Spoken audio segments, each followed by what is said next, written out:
How did immigration affect racial relations? Like, did it create more tensions, or did it create like solutions, possibly? Um, well, I think that um, that's a really good question, because a lot of different things happened as immigration diversified in the U.S. So after the 1965 law, the composition of immigration really changed. So there's been a lot of immigration from Latin America and Asia. So for the first time after 1965, immigration became associated with people of color. Up until then, immigration was really, it meant white people. So after 1965, immigration starts uh, being associated with people of color instead of white people.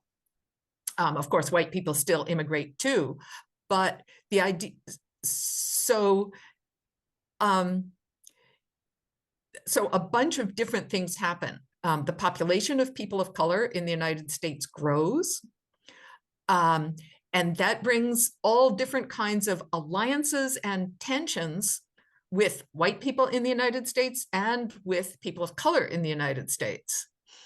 Um, so like one thing we see in Boston, and this is kind of unique to Boston, but like the Black population in Boston is primarily immigrant, not African American, because the African American population has stayed stable or declined while large numbers of Black immigrants have come in.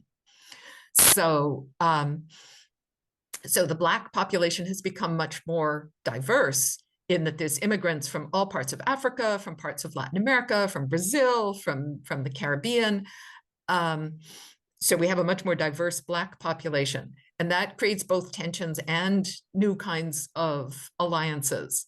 But it's also like we don't really see the kind of anti-immigrant racism prior to 1965 that we do coming out after 1965. So after 1965, we also start seeing a lot of anti-immigrant legislation passed. The idea that we have to militarize the border and keep people from coming from Mexico, and a lot of the statements made by Donald Trump, but also Kamala Harris, when she went to Guatemala, she said, Guatemalans, we have a message for you. If you're thinking about coming to the United States, just don't come. That's our message for you. We don't want you. Just don't come. So it's created new kinds of outlets for racism.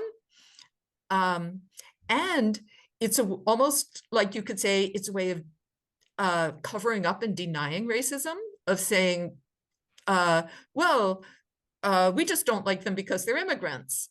It's not because they're people of color. We don't care what color they are. We just don't like immigrants at all. So it's a way of like covering up racism. So like a lot of different things happen as the immigrant stream diversifies.